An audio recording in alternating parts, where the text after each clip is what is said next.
Alrighty, so the fallout from yesterday's gun control walkout continues, and I'm getting tons of emails from kids who feel like they were essentially discriminated against at these walkouts. I just got one from a kid who wrote to me and said that he wasn't intending on being political at this walkout. He waited until people brought out the gun control signs, then he brought out a Gadsden flag, and he was immediately shut down by his school. He was immediately told he had to put it away. This is not rare. I'm getting, again, tons of these emails on a minute-by-minute basis at this point. It's pretty astonishing and pretty shocking, and demonstrates once again that there are too many teachers across the country who think that they get to propagandize and use their students as these propaganda outlets. Now, not every teacher is in favor of this. In fact, there are many teachers who are not in favor of this. And there are lots of states like California where you have to be a member of a teachers union in order to teach. And if you are a member of a teachers union, you are expected to toe the party line. One of a close family friends of ours growing up was a guy who was a member of the teachers unions because he had to be, and he would constantly get the updates from the teachers unions, and they were all left-wing updates. This is a coordinated effort from the top, and it really is quite awful. One teacher has actually been suspended for questioning the gun control walkout. Her name is Julianne Benzel, and she says that she opened up the discussion in her classroom about the politics of the protest, and she was subsequently told to stay home on Wednesday because the administration didn't like it. Here's what she had to say on CBS 13 Local. This is in Northern California. Julianne Benzel says she never discouraged her students from participating in National School Walkout, but she did question whether it's appropriate for a school to support a protest against gun violence if it's not willing to support all protests. It's the best example I thought of at the time. If a group of students nationwide or even locally decided I want to walk out of school for 17 minutes and go in the quad area and protest abortion. Okay, and she's, of course, exactly right. If the students decided to walk out and protest abortion, they would have no capacity to, none of the teachers would sponsor it, right? But because this is a national anti-gun walkout, all the students were expected to walk out. I've gotten notes from students who say that they wanted to stay in class because they didn't feel like creating a hubbub. They were just going to stay inside the school. And they've actually been getting notes from teachers, threats of suspension for staying in the school during the walkout. So it's really astonishing stuff. And it demonstrates once and for all that something really nefarious has happened at a lot of our public schools. And that is our public schools have become a tool for left-wing propaganda. Okay, they really have, especially in classes like social science, what they used to call history, but now they call social science.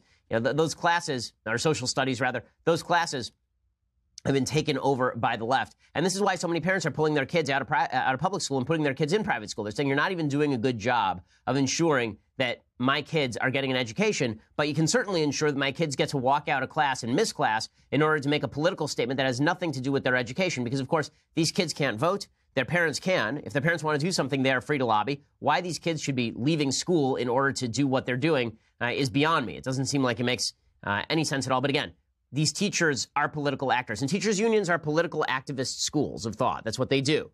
If you look at just how teachers' unions work, the way they bargain with the state is they are basically democratic tools. And that was predicted long ago by Ludwig von Mises in his book Bureaucracy, talking about how any employee of the state ends up being a propaganda outlet for the state. And this is certainly true with regard to teachers' unions, because the way it works with teachers' unions is you want to support Democrats because if you elect Democrats, Democrats will then give you a cozy union payout. And that's the way that it works in the state of California, where the CalPERS system, for example, is bankrupting the state, where teachers have signed union contracts with the state.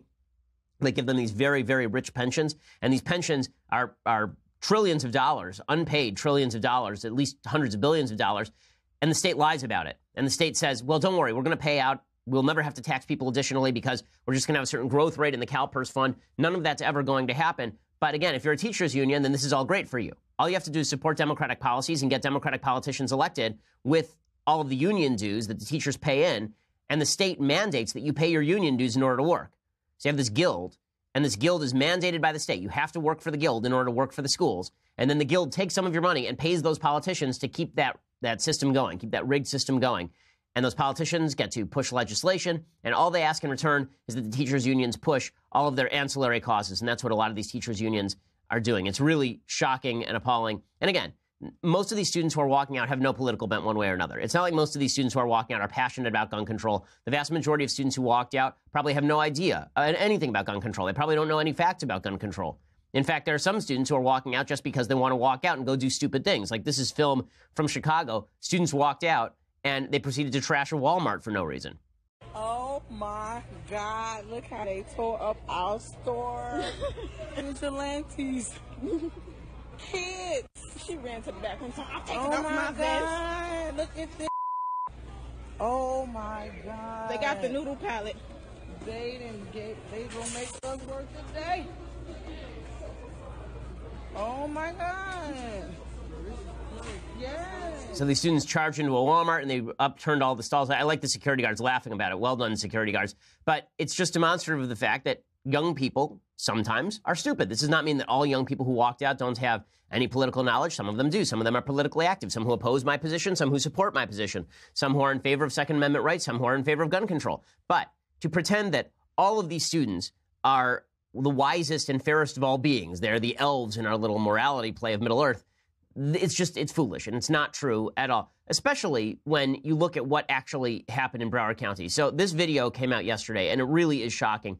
It's video from Broward County of the sheriff's deputy, right? This is the on-school site deputy, and he obviously, first of all, does not look like he should be on school site security. One of the big problems that you see when you talk about in-school security is very often these are rent-a-cops. Very often these are people who could not pass a physical. These are people who could not run a block without losing their breath. This is not everybody who's a school deputy, obviously, but it is true for a certain number of them. And it is important that you have some people who actually are in good shape, know what they're doing.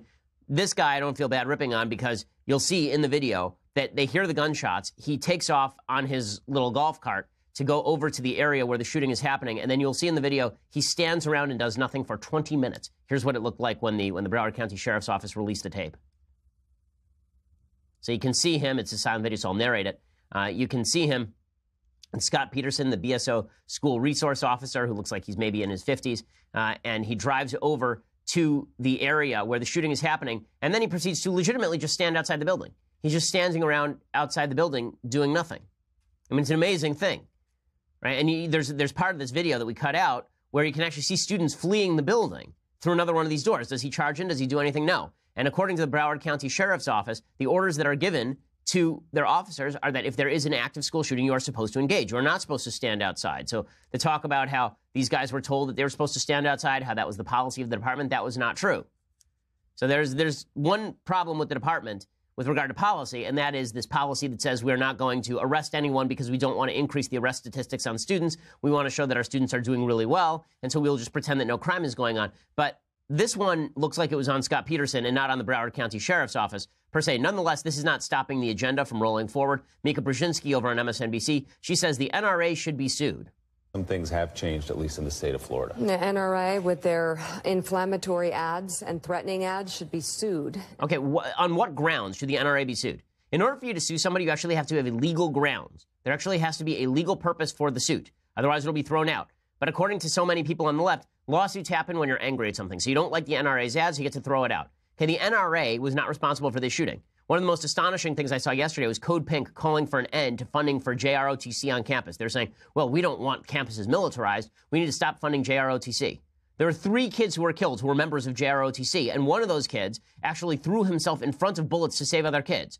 While this idiot cop was standing around outside doing nothing, one of these students, a 15-year-old, he ran out there and he tried to stop the shooter. Right? He got in the way of the bullets. He saved his students. He died in the process. And Code Pink is saying we should get rid of JROTC. Again, the big problem with evil is that evil cannot be prevented simply by legal mechanisms, usually.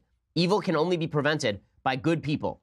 It can only be prevented by good people doing the right things. And unfortunately, the left does not want to recognize the real possibility of human evil. They're just not interested in recognizing that possibility. It's pretty horrible. So, meanwhile, President Trump is embracing this new bill, the school safety bill. And the school safety bill really does not have much gun control attached. So everybody on the left is, of course, very upset about that. They thought that President Trump was going to break the impasse on gun control. That, of course, was never really going to happen. So in just a few minutes, I'm going to talk about what exactly is in the school safety bill, and we'll talk about that. But first, I want to say thank you to our sponsors over at Dollar Shave Club. So, get up in the